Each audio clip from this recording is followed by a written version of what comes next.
وأشهد أن محمدًا عبده ورسوله. يا أيها الذين آمنوا اتقوا الله حق تقاته ولا تموتن إلا وأنتم مسلمون. يا أيها الناس اتقوا ربكم الذي خلقكم من نفس واحدة وخلق منها زوجها وبث منهما رجالا كثيرا ونساء واتقوا الله الذي تساءلون به والأرحام إن الله كان عليكم رقيبا. يا أيها الذين آمنوا اتقوا الله وقولوا قولا سديدا يصلح لكم أعمالكم ويغفر لكم ذنوبكم ومن يطع الله ورسوله فقد فاز فوزا عظيما. اللهم صل على محمد وعلى آل محمد كما صليت على إبراهيم وعلى آل إبراهيم إنك حميد مجيد. اللهم بارك على محمد وعلى آل محمد كما باركت على إبراهيم وعلى آل إبراهيم إنك حميد مجيد. أما بعد فإن خير الحديث كتاب الله وخير الهدي هدي محمد صلى الله عليه وسلم وشر الأمور محدثاتها وكل محدثة بدعة وكل بدعة ضلالة والضلالة في النار. رب أعوذ بك من همزات الشياطين وأعوذ بك رب أن يحضرون. اللهم انفعنا بما علمتنا وعلمنا ما ينفعنا وزدنا علما. الحمد لله على كل حال ونعوذ بالله من حال أهل النار.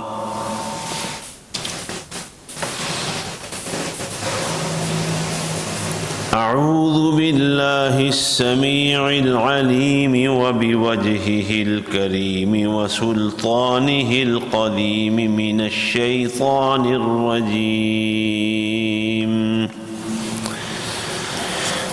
يا أيها الذين آمنوا لا تقولوا راعنا وقولوا انظرنا واسمعوا وللكافرين عذاب أليم.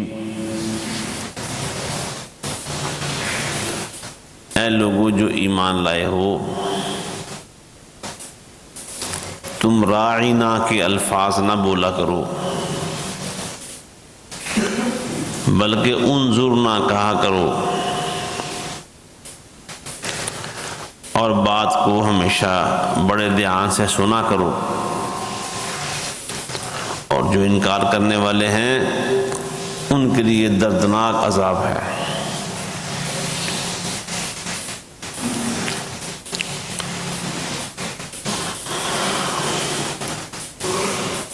یہودی پیارے پیغمبر صلی اللہ علیہ وسلم کی مجلس میں جب حاضر آتے رہتے تھے، چونکہ نبی علیہ السلام وہاں کے حکمران تھے، تو اپنے قضیے نمٹانے کے لیے یا بعض اوقات مختلف قسم کے سوالات کرنے کے لیے آتے تھے۔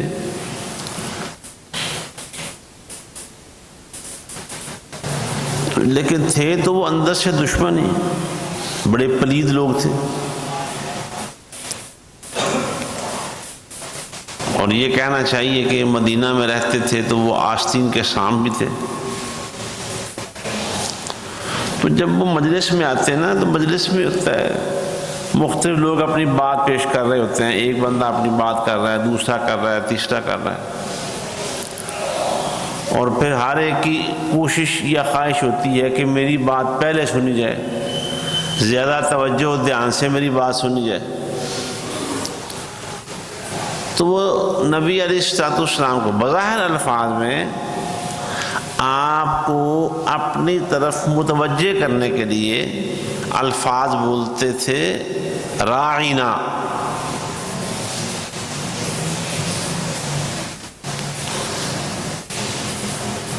راعینا یہ عربی زبان میں ایک تو راعینا اگر ہو تو اس کے معنی ہے ہماری رعایت کیجیے، ہمارا دھیان دیجیے، ہماری طرف دھیان دیجیے، ہمارا دھیان رکھیے۔ پھر دو اس کے مزید مفہوم جو یہودیوں کی بدنیتی ظاہر کرتے تھے۔ راعینا کی ایک تو وہ عین کو لیم بِأَلْسِنَتِهِمْ وَطَعْنًا فِي الدِّينِ، اللہ نے قرآن بتایا ہے، وہ اپنی لوچ دار زبان سے راعینا کے لفظ کی عین کو کھینچ کر لمبا کر کے پڑھتے، جس کے معنی بنتے تھے ہمارا چرواہا، ہمارے جانوروں کا، ہمارے گلے کا دھیان رکھنے والا۔ ایک معنی اور بھی ہے،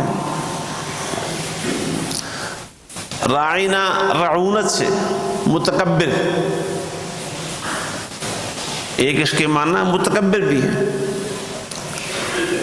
اب لفظ تو عربی کا ہے، جو پہلا مفہوم ہے وہ بالکل ٹھیک ہے، لیکن یہودی پہلا مفہوم نہیں لیتے تھے، دوسرا یا تیسرا مفہوم ان کی مراد ہوتی تھی، اور ظاہر ہے کہ یہ نبی علیہ السلام کی بہت بڑی گستاخی ہے۔ اور یہود تو ٹھہرے ہی انبیاء کے عمومی طور پر گستاخ، بلکہ قرآن کے مطابق نبیوں کے قاتل، اور ہمارے نبی علیہ السلام کو بھی قتل کرنے کی کئی سازشیں کی۔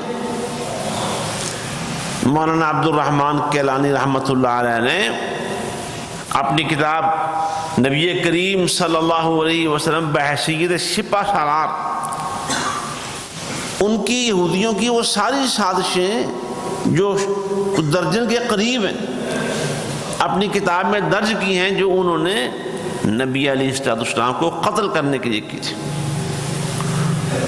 تو جب وہ قتل کرنا چاہتے ہیں تو زبان کی گستاخی ان کے نزدیک کیا معنی رکھتی ہے؟ تو گستاخ تھے وہ پرلے درجے کے۔ اب چونکہ لفظ ہو گیا ذو معنی، اس کا ایک صحیح مطلب بھی ہو سکتا ہے اور دو اس کے غلط معنی بھی ہو سکتے ہیں، اور لفظ بولنے والے کون ہیں؟ یہودی۔ اللہ تعالیٰ نے اس لفظ سے منع کر دیا جس لفظ کا صحیح اور غلط معنی بھی ہو سکتا ہے، کہ چونکہ یہ لفظ یہودی بولتے ہیں لہذا مسلمانوں تم نے یہ لفظ نہیں بولنا۔ اللہ تعالیٰ تمہیں ایسا لفظ بتاتا ہے جس کا ایک ہی معنی ہوگا، وہ صحیح معنی ہوگا، وہ لفظ بولنا تمہیں۔ اور وہ لفظ کیا ہے؟ انظرنا، ہم پر بھی نظر فرمائیے، ہماری طرف بھی توجہ کیجیے۔ یہ تو ایک بڑا واضح مسئلہ، اور اللہ تعالیٰ کا حکم ہو گیا کہ یہودی راعینہ کہتے ہیں بری نیت اور ارادے سے، تم نے وہ لفظ نہیں بولنا، وہ لفظ بولنا ہے جس کے غلط معنی ہو سکتے ہی نہیں۔ اور آپ کو یہ واقعہ یاد ہوگا یہود کی گستاخی والا، کہ نبی علیہ السلام کے پاس آ کر تو اس نے کہا تھا یہودی نے السلام علیکم کہنے کی بجائے درمیان سے لام حذف کر گیا اور کہتا السلام علیکم۔ حضرت عائشہ رضی اللہ تعالیٰ عنہ سن رہی تھی، انہوں نے بات سن لی اور شدید غصے کا رد عمل کا اظہار کیا۔ اسے کہا کہ وعلیک السلام واللعن، سام موت کو کہتے ہیں۔ اس نے موت کی بد دعا کی گویا رسول اللہ صلی اللہ علیہ وسلم کے لیے، اور جھانسا کیا دے رہا ہے کہ میں السلام علیکم کہہ رہا ہوں ملاقات کے موقع پر۔ اب یہاں سے جو آج کے حوالے سے جو قرآن سے سبق مل رہا ہے وہ یہ کہ جو ہمارے دشمن ہیں نا مسلمانوں کے، آج کے دور کے بھی دشمن ہیں، صدیوں سے وہ چلے آ رہے ہیں، اسلام کے دشمن ہیں، پیغمبر اسلام کے دشمن ہیں، قرآن کے دشمن ہیں، اللہ کے اور اس کے دین کے دشمن ہیں۔ وہ بعض نعرے ایسے لگاتے اور دیتے ہیں دنیا کو جو بڑے بظاہر خوبصورت معلوم ہوتے ہیں، الفاظ ظاہری الفاظ سے بڑے خوبصورت ہوتے ہیں، اور دنیا میں اسے وہ اپنے تمام تر وسائل کے ساتھ اسے پروپوگیٹ کرواتے ہیں، شہرت کرواتے ہیں اس کی، جیسے انسانی حقوق ہے، روشن خیالی ہے، اعتدال پسندی ہے، علوم کی اور تعلیم کی وسعت ہے، کتنا اچھا ہے، ہم دنیا میں علوم کو پھیلانا چاہتے ہیں، نعرے بڑے اچھے ہیں، خوش کن ہیں۔ اعتدال پسندی کتنا اچھا نعرہ لگتا ہے، حقوق انسانی کا نعرہ کتنا اچھا ہے، لیکن بات کیا ہے، یہ جو اچھے الفاظ کے نعرے ہیں، اگر آپ مثلا سب سے ان میں جامع جو نعرہ ہے وہ انسانی حقوق کا نعرہ ہے، اگر اس نعرے سے اس کا پس منظر کیا ہے، بڑا لمبا اس کی جو اس نعرے کا جو ٹیکنیکل جائزہ ہے، اس کی حقیقت، اس کا پس منظر، بڑے پیچھے بہت دور سے اس کی بنیاد رکھی گئی، اس کے جو ابعاد ہیں، ابعاد کا مطلب ہے دور رس نتائج، اور پیچھے بہت دور سے اس کی بنیاد رکھی گئی، اس کا جائزہ تو انشاءاللہ کسی مناسب وقت میں لیں گے، ضرور لیں گے، اللہ کو منظور ہوا تو اللہ سے توفیق مانگتے ہیں۔ اصل میں دشمن کی چالوں کو، فکری چالیں، نظریاتی چالیں، اور وہ ہماری ایک بہن تھیں بڑی کامیاب مصنفہ اور مؤلفہ،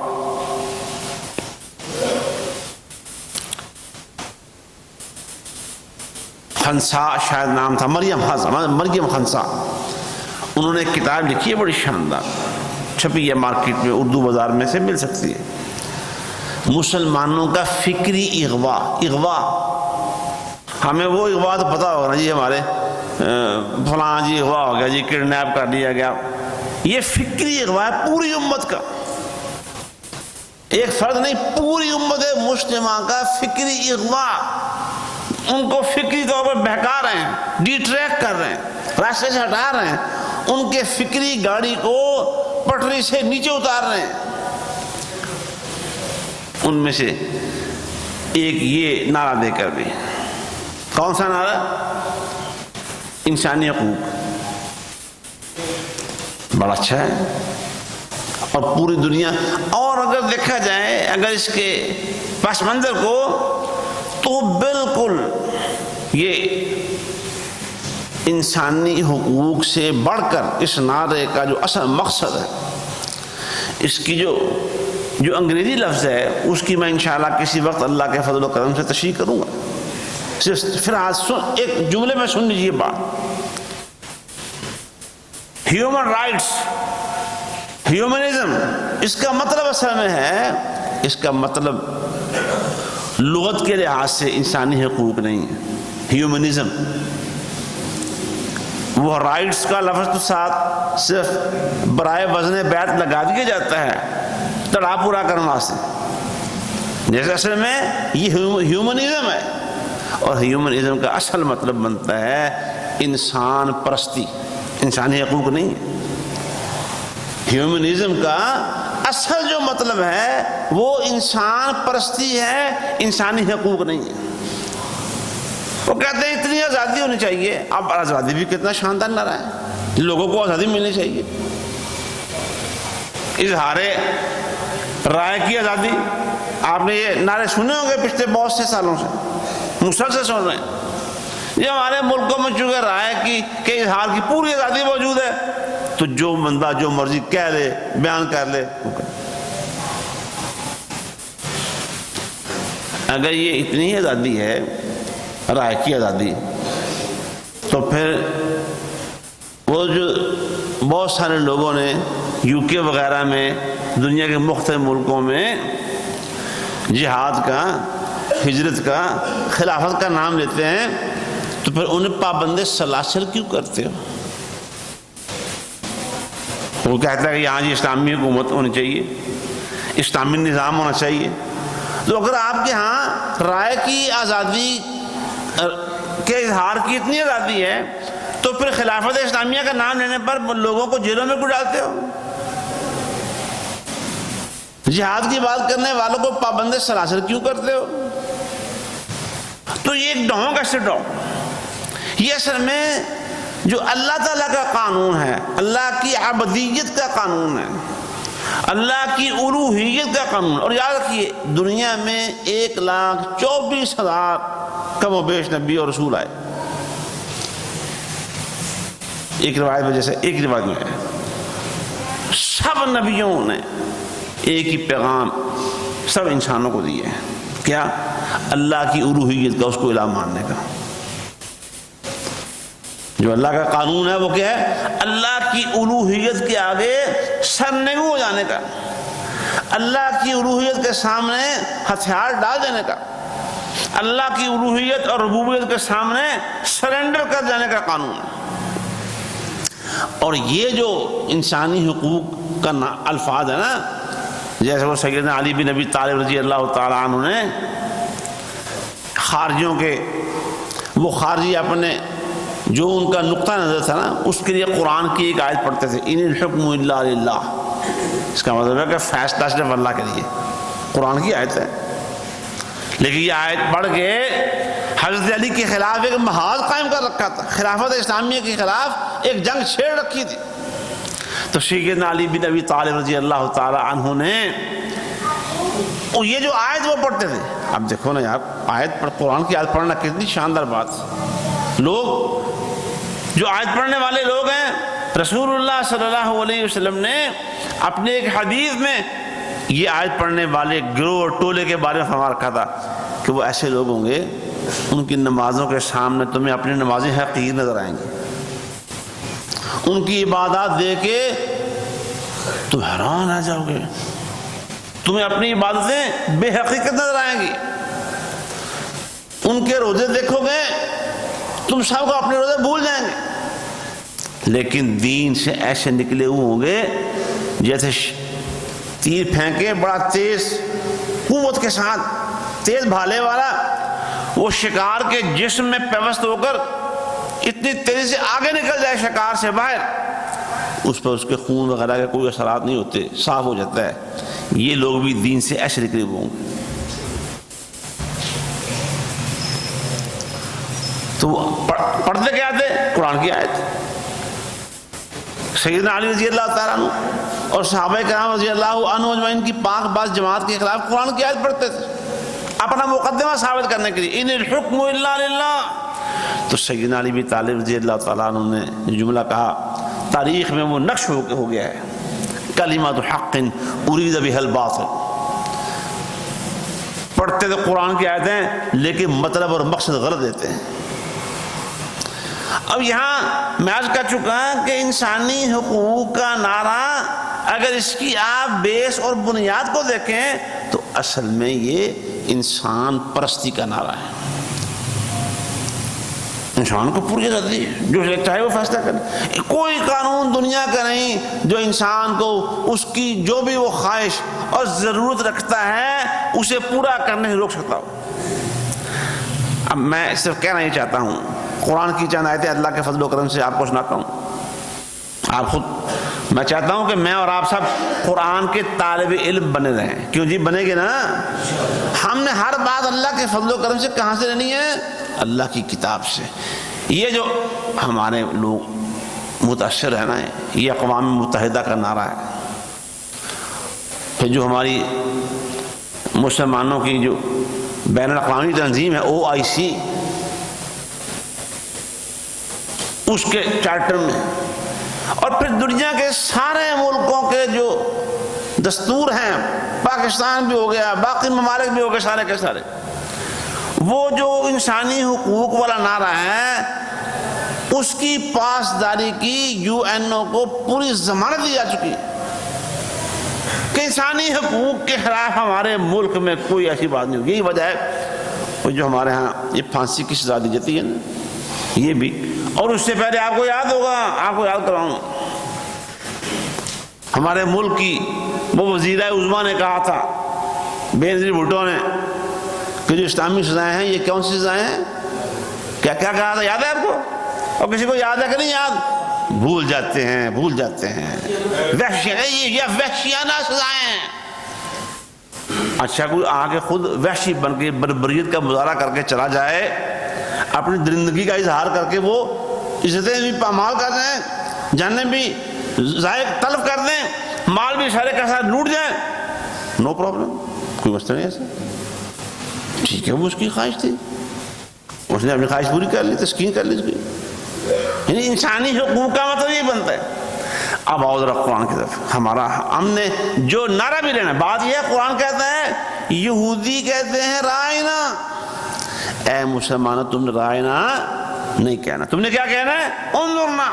یہ انسانی حقوق کا جو نعرہ ہے UNO کی طرف سے تمہیں ملا ہوا ہے، یہ ہمارا نعرہ نہیں، مسلمانوں کا نعرہ ہی نہیں. اور ہم نے جو نعرے اور جو سلوگنز اور جو اصطلاحات ہیں، ٹرمز ہیں، ہم نے وہی لینی ہیں جو ہمیں اللہ کی کتاب سے ملے گی اور اللہ کے رسول صلی اللہ علیہ وسلم کی حدیث سے ملے گی.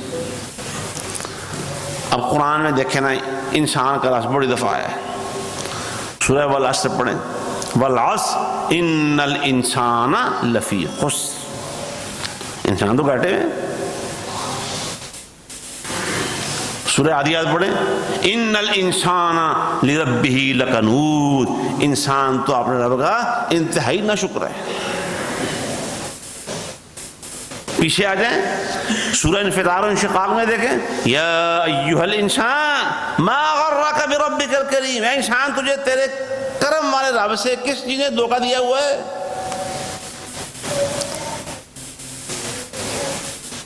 سورہ فجر پڑھیے، فَأَمَّا الْإِنسَانُ إِذَا مَا ابْتَلَاهُ رَبُّهُ فَأَكْرَمَهُ وَنَعَمَهُ. انسان ہے اللہ کی مخلوق، لیکن انسان کو جب بحثیت انسان، بحثیت اپنی ویسے اس کی شان ہے بڑی، سے کوئی شک نہیں، انسان کی شان بڑی ہے. اللہ نے قرآن میں بتایا، وَلَقَدْ كَرَّمْنَا بَنِي آدَمَ وَحَمَلْنَاهُمْ فِي الْبَرِّ وَالْبَحْرِ وَرَزَقْنَاهُمْ مِنَ الطَّيِّبَاتِ وَفَضَّلْنَاهُمْ عَلَى كَثِيرٍ مِّمَّنْ خَلَقْنَا تَفْضِيلًا. وہ کہا جاتا ہے انسان اشرف المخلوقات ہے. انسان کے لیے اللہ تعالیٰ نے انسان میں تسخیر کی قوت رکھی ہوئی ہے، کائنات کی بڑی بڑی چیزوں کو مسخر کر رہا ہے، بڑی شان ہے. لیکن انسان کو انسان ہے کہ حیثیت سے قرآن نے دکھایا تو کیا کہا؟ اور قرآن پڑھ لیں آپ. قرآن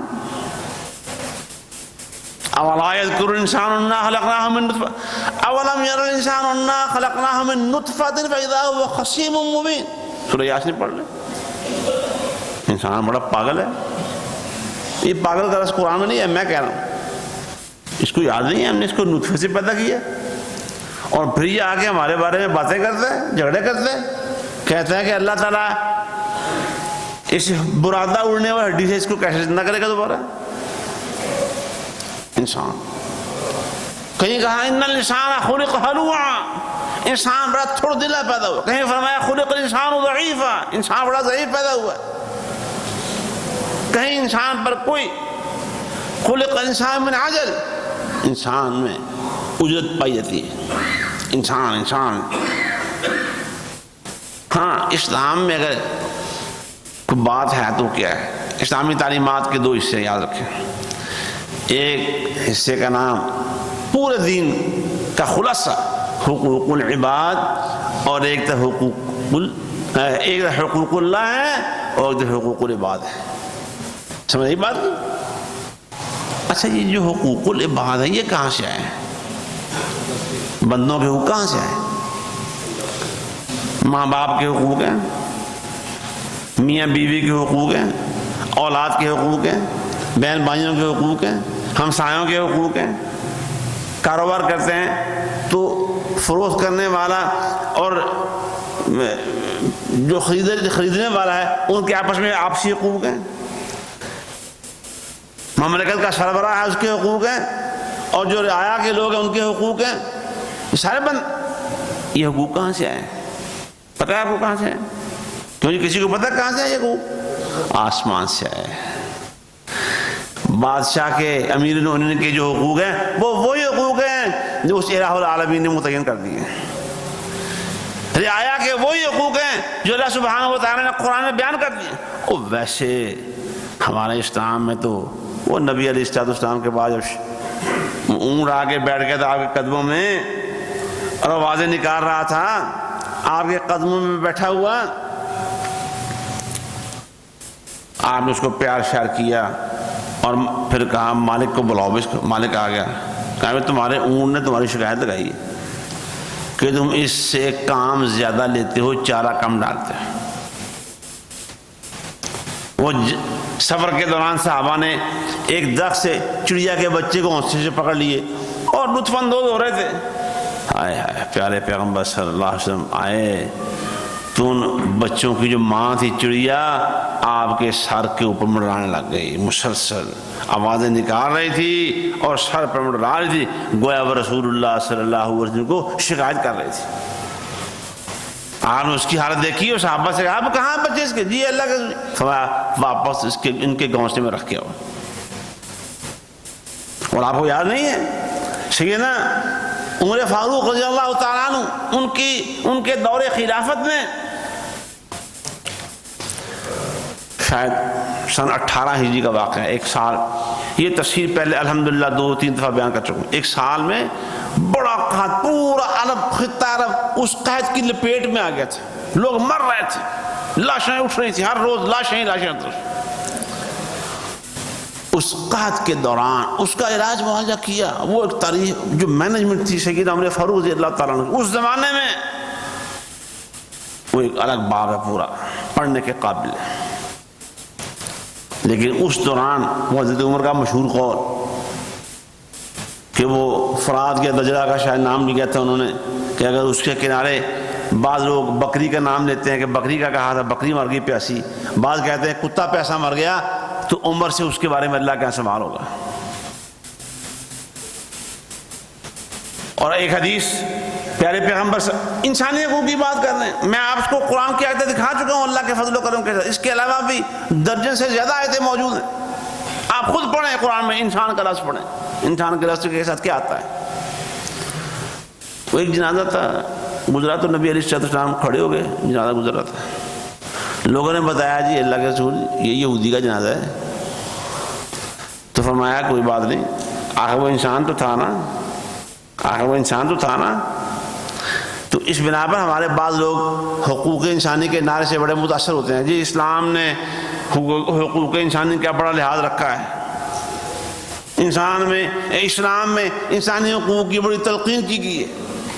اور یہ بات جو نعرہ ہے انسانی حقوق کا یہ ہمارا نہیں ہے میرے دوستو، یاد رکھیں، آپ سے عرض کر رہا ہوں. انسانی حقوق کا نعرہ ہمارا اسلامی نعرہ نہیں ہے. انسان کے حقوق ہمارا اسلامی نعرہ اگر کوئی ہو اور ہو سکتا ہو تو حقوق العباد ہو سکتا ہے. انسانی حقوق ہر انسان اپنا حق خود متعین کرتا ہے. انسانی حقوق کے نعرے کے پیچھے اس کے پس منظر میں جائیں، اس میں اتنی لچک ہے، اتنی فلیکسیبلٹی ہے، ہر بندہ اپنا حق خود بتا سکتا ہے میرا حق یہ ہے۔ لیکن حقوق العباد کے الفاظ اور نعرے میں یہ گنجائش موجود نہیں ہے۔ اللہ نے قرآن میں عباد کا لفظ بولا ہے بڑی دفعہ، پیغمبروں کے نام کے ساتھ عبد کا لفظ بولا، سبحان الذی اسری بعبدہ واذکر عبدنا ایوب واذکر عبادنا ابراہیم واسحاق ویعقوب اولی الایدی والابصار۔ عباد کا یا عبادی الذین اسرفوا علی انفسہم لا تقنطوا من رحمت اللہ یا عبادی الذین آمنوا ان ارضی واسعۃ فایای فرحمون یا عبادی فاتقون فبشر عباد۔ عباد کا لفظ ہے۔ اگر انسانی نعرہ کوئی ہو سکتا ہو تو پھر وہ کون سا نعرہ ہوگا؟ حقوق العباد کا، کیونکہ جو حقوق العباد ہے میں عرض کر چکا ہوں، پہلے عرض کر رہا تھا، یہ حقوق العباد کہاں سے آئے؟ اللہ نے اتارے ہیں۔ کس نے اتارے ہیں؟ اللہ نے۔